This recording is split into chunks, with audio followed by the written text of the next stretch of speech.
Live. I am Abby Carnevale, and look, it's a tough way to start the show on a Monday, no less. The S word. It's just something we cannot go without. School.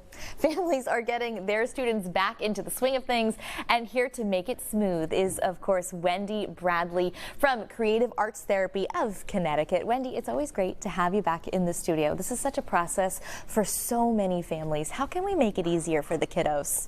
Well, it is a hard start to school when summer ends and you really want to start to get your kids ready and jump in. But I've prepared some tips for families to help them get ready. I see this happen at the end of August. Parents start to get nervous, kids get jitters.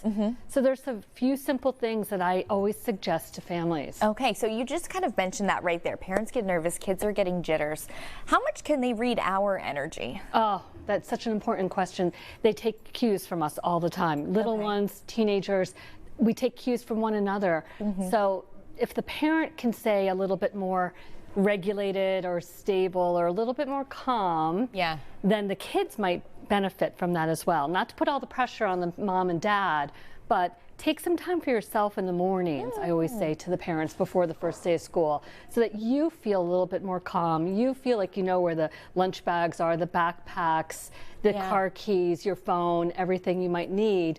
And get up maybe half an hour early for yourself so that your kids feel a little bit more of that calmness too. Because if we're hyped up and like, oh my gosh, I can't find everything, the kids are going to feel that energy too. Yeah, absolutely. So you just kind of talked about the energy and like the attitude aspect of that, but there's also the timeline in general. Kids are getting back into that new routine. How can that earlier wake up time and a little bit more buffer time in the morning help?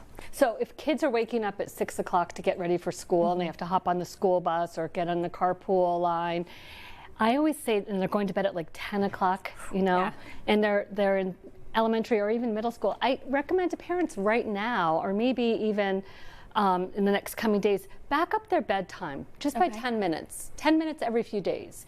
So if they're going to bed at 9:30, back it up to 9:15, 9:20. And then in the next few days, maybe 9 o'clock.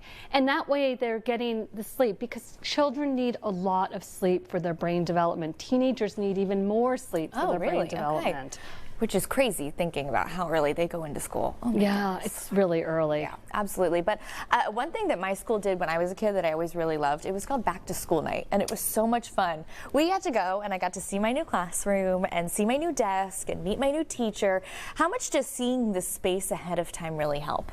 It's so vital. I'm so glad that you had the opportunity to do that. It was great. It was a highlight of my August. Some schools offer that, some don't. So what I say is, if they do offer it, take advantage of it. Go to the school, do the back to school night, look for your locker, look at the classroom, find the bathroom. A lot of kids worry about where the bathroom is, and they don't want to say anything, and then they come home after school and they're like, I didn't even use it all day. So giving them a visual map of where to go if they need any help, where's the school nurse's office, or if the school doesn't offer that, even just visiting the playground outside or driving through the campus can be really helpful for a high school student, just to give them a visual map. Yeah, it kind of eases their mind a little bit. Okay, so I'm going to fast forward a little bit. We're back to school. The days are exciting. They're long. Kids are sleepy in the car on the way home. What should conversations look like after that first week? That's such a great question. Thank you. Don't ask your kids, how is school? Because what's the response going to be? Good. Good.